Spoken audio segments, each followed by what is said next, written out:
हिमाचल प्रदेश के मैक्लोडगंज में शरणार्थियों के रूप में रह रहे तिब्बती समुदाय के एक युवा ने तिब्बत की स्वतंत्रता और भारत की सुरक्षा को लेकर पैदल मार्च शुरू किया है। करीब 1 माह तक चलने वाला यह पैदल मार्च 12 फरवरी को धर्मशाला से शुरू हुआ और 10 मार्च को यह दिल्ली में संपन्न होगा।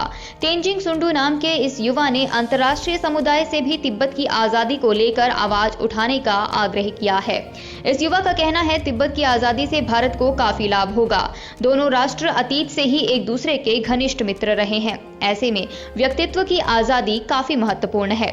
तेंजिन ने बताया, वर्ष 2020 में अमेरिका ने यह माना था कि तिब्बत स्वतंत्र राष्ट्र होता है, जिसे ड्रैगन के पराधीनता की बेड़ियों ने जकड़ लिया है। अमेरिका की तरह ही विश्व के प्रत्येक कोने से यह आवाज उठनी चाहिए। यूरोप समेत अन्य राष्ट्रों को भी तिब्बत के समर्थन में आगे आकर चीन पर तिब्बत की स्वतंत्रता के लिए दबाव बनाना चाहिए, ताकि तिब्बती भी अपने स्वतंत्र राष्ट्र में जीने का सपना साकार कर सके।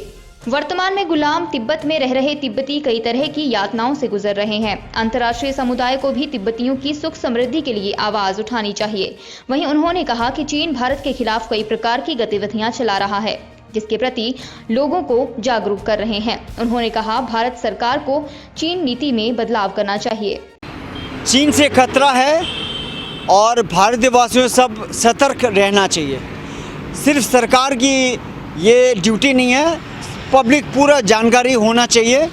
ऐसे उद्देश्य में मैं धर्मशाला से निकले दिल्ली जा रहा हूँ। ये पूरा करीब 500 से ज़्यादा किलोमीटर 1 महीना में पूरा करूँगा।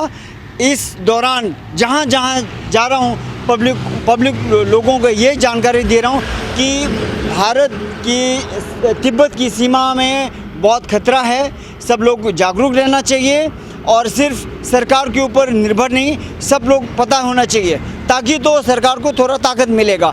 अभी जानकारी बहुत ही कम है, लोगों को इतना भी पता नहीं कि हिमालय के बॉर्डर कहाँ से कहाँ शुरू होता है, डेंजर और चाइना का क्लेम कहाँ है पता नहीं है। ये जानकारी देने के लिए धर्मशाला से दिल्ली तक पदयात्रा पे जा रहा हूँ।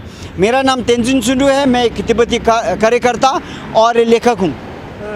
मैं ये गुजारिश कर रहा हूँ भारत सरकार को कि चीन को एक चीन की नीति वो जो है वो बदलें, क्योंकि एक चीन नीति से क्या होता है कि उससे तिब्बत जो मेरा देश है अभी चीन के कब्ज़े में है, उसको चीन की हिस्सा मानते हैं, उसको बिल्कुल निरसात करें और उसको बिल्कुल ना माने। ऐसे में भारत एक ताकत की जगह में पहुंच सकता है। अभी भारत चीन के हमेशा दबाव में आ रहे हैं और लड़ाई झगड़े से कोई मसला हल नहीं हो सकता। अब भारत सरकार को एक डिप्लोमेटिक पॉलिटिकल रास्ता चाहिए और वो रास्ता है तिब्बत। और जब तक तिब्बत का मसला नहीं उठाएं, भारत किसी तरह से चीन को समझ भी नहीं सकते और उसके बीच में डील करना तो दूर की बात है।